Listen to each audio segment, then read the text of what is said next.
Analisa Falas. Analisa Falas. Analisa Falas Pas FM bersama saya Fahmi Andrian dan saya sudah tersambung bersama Alwi Assegaf, Research Analyst GK Invest. Halo, selamat sore Pak Alwi. Ya, selamat sore Mas Fahmi. 14.353 pertahanan cukup baik sekali yang dilakukan oleh rupiah kita. Sudah berhasil lumayan sepertinya. Apa yang terjadi Pak Alwi dengan rupiah di hari ini? Oke, ya kalau kita lihat memang rupiah saat ini cukup bertahan ya meski menguat. Namun kalau kita lihat ya pergerakan rupiah hari ini cenderung bisa dibilang cenderung flat atau datar ya, karena sentimen sebetulnya masih terlihat variatif ya. Jadi pasar ini masih dibayangi kekhawatiran mengenai kenaikan suku bunga The Fed yang lebih agresif ya, menyusul solidnya data ketenagakerjaan Amerika Serikat ya yang dirilis Jumat lalu ya, di mana NFP atau non-farm payroll memang tumbuh lebih sedikit ya dari perkiraan, yaitu 431.000 ya dibanding bulan lalu, dibanding perkiraan 490.000 ya. Tapi untuk data bulan Februari itu justru direvisi ya menjadi naik 750.000 penambahan pekerjaannya. Nah, sementara ini tingkat pengangguran ini justru cukup bagus ya. Ini terendah sejak Februari 2020, turun menjadi 3,6% ya. Ada dua yang diperhatikan oleh pasar yang mengenai ekspektasi kenaikan suku bunga. Yang pertama adalah data inflasi yang kalau kita lihat minggu lalu juga data PCE atau data inflasi acuan The Fed ini juga sudah naik ya ke level tertinggi dalam 40 tahun, yaitu 5,4% ya. Dan yang kedua adalah data ketenagakerjaan. Jadi syarat The Fed ya untuk mulai menetapkan moneter yang lebih agresif itu sudah terpenuhi, dan ekspektasi pasar mengenai kenaikan suku bunga yang lebih agresif yaitu sebesar 50 basis poin ya saat ini sedang naik-naiknya atau hampir 70% ya. Pasar meyakini bahwa The Fed akan menaikkan suku bunganya sebesar 50 basis poin pada rapat bulan Mei nanti. Nah, ini sebetulnya yang jadi sentimen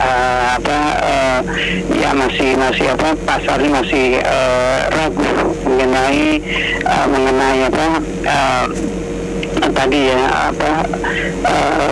sentimennya masih rentah ya buat rupiah di tengah isu kenaikan suku bunga ini, karena ini akan meningkatkan juga yield obligasi Amerika Serikat ya. Ketika yield obligasi Amerika Serikat mengalami kenaikan, maka selisih imbal hasil antara kita dengan Amerika Serikat menjadi tipis ya, sehingga dalam hal yield itu kurang menarik lagi.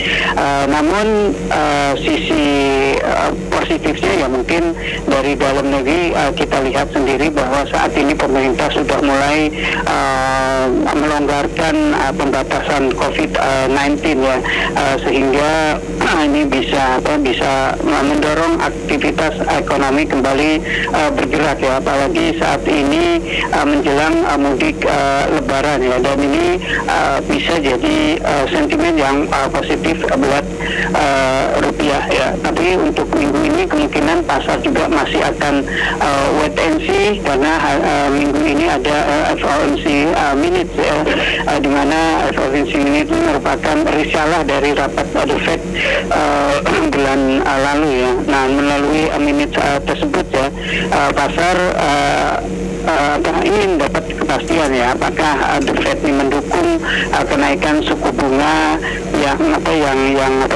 lebih agresif atau kenaikan sebesar sebesar 50 basis poin. Nah, ini yang kemudian membuat pergerakan cenderung flat, karena di sini terlihat bahwa pasar sedang mode wait and see. Baik, terakhir mungkin karena keterbatasan waktu Pak Alwi, kita tahu emas saat ini masih di 1930.05 dan mencoba untuk sepertinya sideways gitu. Tapi kalau Anda melihat seperti apa pergerakan emas, Pak Alwi?